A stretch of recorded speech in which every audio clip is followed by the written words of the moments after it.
Hi all, this is not a video I plan on making, nor is this one I really wanted to make. This is in response to the incident that took place on May 20th, 2020 at Toronto Motorsport Park.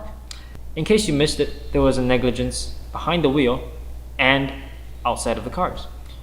And there was a lot of anger built up towards a certain group of car enthusiasts who were there participating on the track day. That particular group being the Chinese kids. Some, driving their rather expensive cars, were simply way over their head and making stupid dive bombs and causing collisions. Others, meanwhile, straight up resorted to violence, and a fight broke out on the pit entry. And to those who are innocent and caught in this colossal shitstorm, I can only offer my sincere apology. And to those who directly or indirectly caused the incidents, I have 3 words. What the fuck? A little bit of backstory. It's the first open track event in Toronto for the whole year. And there's a time attack event in 2 days. So a lot of drivers are out there preparing for the event, but it still doesn't explain the behavior that we saw. Instead of a day where everybody going out to improve their own skills and try to get better and get faster, it became a contest of pride and ego. As a group of Chinese kids who participated in time attack and tracking for the last decade, and for Alex especially, right at TMP, we at PhD feel embarrassed by the public display. Our goal has always been to showcase the proper way of tracking and enjoying your car on track, but as disturbing as this incident is, it isn't completely surprising. The preconception that rich Chinese kids driving nice cars have more money than skill more often than not rings true. Most of these troublemakers simply have too much ego, an unfortunate consequence of the one-child policy in China. But May 20th is also the Chinese Valentine's Day, which meant a lot of these hot-blooded young guys brought their girlfriends out to the racetrack in an attempt to impress them. Some of these drivers didn't know that with their performance-oriented M4s or STIs, that they needed to have proper track prep before they can handle abuse on a racetrack. It's a problem that's bothered us at PhD for a very long time. While we were very lucky to meet the right people at the start, for me, Grid Life, and for Alex, MV Auto, many of these kids didn't have such fortunate starts and had to try and figure this all out by themselves. While motorsport has been around for generations in the US or around the world, for many of us young Chinese kids, we were the first in our family. We were the first generation. There was no knowledge, there was no information, there was no experience to go off of. Not to mention the language barrier being a very big challenge. And this is where we feel compelled to act. And me in particular, having been on the receiving end of such negativity. Which is why in the near future, we will be making more videos targeting how to get started on tracking, how to prepare your car, how to have the right mindset, how to make the right decisions on a racetrack, how to not get carried away with red mist and be driven by ego. Through PhD Racing Lab, we want to bring more car enthusiasts onto racetracks in safe and prepared vehicles. We wish that through our efforts and our videos, we can help reduce the amount of negative incidents on and off the tracks and help foster a more positive and more welcoming and more enjoyable community. If you have any questions, feel free to ask. We'll always be there to answer. We are here to help. Thank you all very much for watching, and stay safe out there, and please drive responsibly. I saw. We look like a bunch of fucking wankers.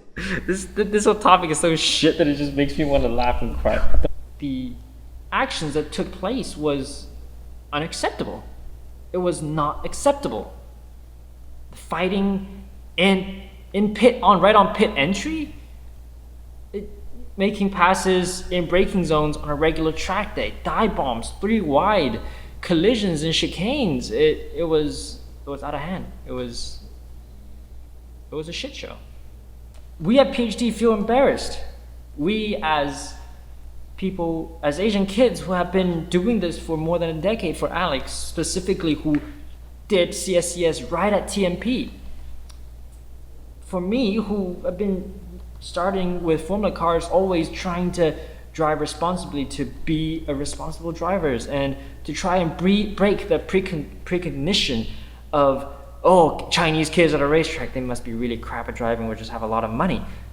And for this incident to take place and completely destroy our whole effort, it feels like a slap in the face. It feels like a disgrace. It feels like an embarrassment, and one that we have been fighting so hard to try and get off of. To me, I don't think running a slow lap time at a track day is embarrassing. It's fine. It's part of learning. It's how we started with the S2000 running 149s at Gingerman. But it's the lack of care. It's the irresponsibility. It's the I don't give a shit when there's a BRZ that's quicker behind me and I'm in a Mercedes and I just will not let them pass. Like it's that kind of emotion that gets me so wound up and upsets me. It's carrying around this pride, carrying around this sense that I am better than anybody else on the racetrack. It doesn't belong here. It doesn't belong in grassroots motorsport. And I feel hurt. I feel really hurt by it, and I feel compelled that I have to say something, right? Doing a slow lap time isn't embarrassing.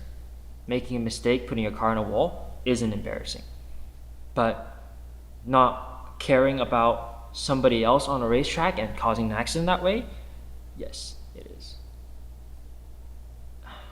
And even worse, getting out of the car and having a fist fight right on hot pit, actually right on pit entry, yes it is. It is embarrassing. Everybody is passionate about cars, otherwise we wouldn't be doing this in the first place. But put the passion in the right places. We're passionate by having our own shop, by trying to do all this, trying to do a late nights, trying to get cars ready to get to racetrack just to do 0.1 seconds faster. Our passion doesn't show by getting out of the car and world starring somebody else in the face. It doesn't work that way. That's not racing. That's NASCAR.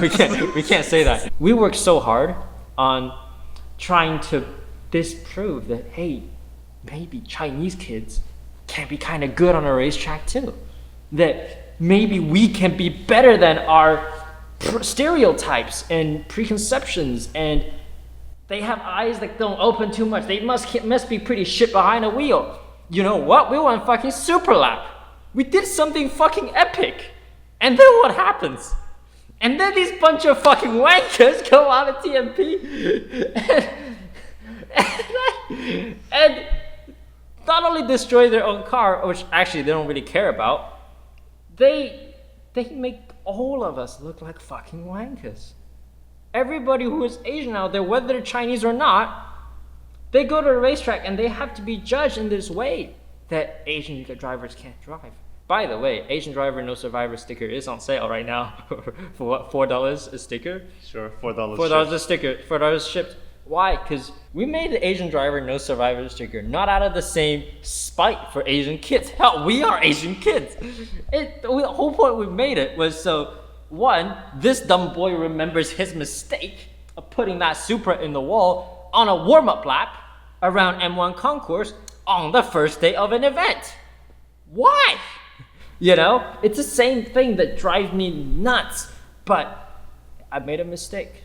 I better make that sticker and tell myself to remember not to try and make that mistake again, of trying to tell myself that, hey, we can be better than this, and you better be better than this. And people like Adam Jabe, like Grid Life competition director, like my Grid Life comrades demanded me to be better, and we have to raise the bar.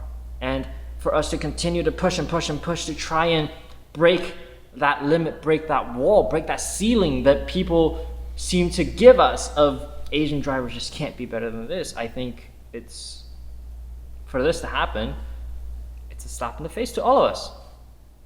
It really is. We have friends who are Asian drivers, and trust me, when they're on the racetrack, there are really no survivors, but in the good way, where they destroy the competition and they really show them what's up. And I love that. And that's what we want to strive for. But then for as many of these awesome drivers, there are also equal amount, if not more, of these people who can't drive, nor can they fight, you know, like it. Honestly, I don't think they can fight either. Yeah, no, they can't. No, it wasn't spectacular. It was pretty ugly. It was just. It was bad. I feel for the guys at TMP. I feel for Dove. I feel for the management there, and I feel for all the single flagger they have. Mitch, yeah. It sucks to be at the center of attention for things it wasn't your fault, and now it is, and that business is gonna suffer for the next couple days, if not weeks, because nobody's gonna come out thinking, oh, if I come out, this is what's gonna happen to me. And I feel bad for the community in Toronto who just want to go out and enjoy their car. And the first day, now look at it, it's exploded all over the internet and everybody laughs at it. And I feel for the Asian car community where we want to just go track, and now we have to suffer additional stereotype because of this. How do I feel? I feel numb. I feel embarrassed. I feel, oh shit, here we go again. Yes. Right? Yes. We are doing our best to try and say, this is how you do it properly. And yet, for all our efforts, for all our shouts, for all the late nights that we spend trying to make our stuff proper, one of these incidents happen and we become an absolute joke. And I guess that's sad. But at the same time, we're not going to stop trying. We still love what we do. And we're still going to go out there with the Supra all fixed up, all prepared. And we're still going to go for that Grill Life Streamont record and go for that championship. And we're still going to try and prove that Chinese kids, Chinese or not, are still going to be able to drive and can still be more than what the preconception says we are. And things like this hurt us. But at the same time, it's not going to drag us down. We're still going to have friends who are Chinese and Asian and American and British and Portuguese and Brazilian and all around the world who loves driving and loves tracking, and it makes the world of racing feels like it doesn't have a border, and that's what I love. But incidents like this happen, and then you feel like there is. It really feels like there is. All I think we can do is for us to do our best to try and educate as many of these up-and-coming drivers as we could, and help them, guide them onto the right path, help them meet the right people in their area, and help create more positive environments. And I think I'm pretty happy to make that the mission of PhD. So everybody, wherever they are, no matter what the nationality is, no matter what their experience or background is, can now go on and enjoy tracking in a safe and controlled manner and be happy. I think that's a good message, no?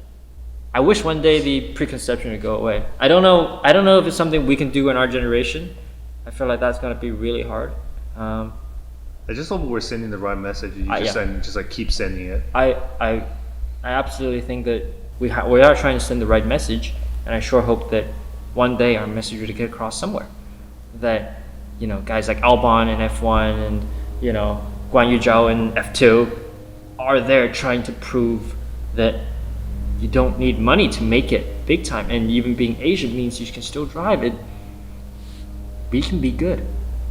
We can be good if we learn from the right people, if we get the right sort of education, if we have the right sort of people to guide us, and I feel like we can get there. I feel like we can get there.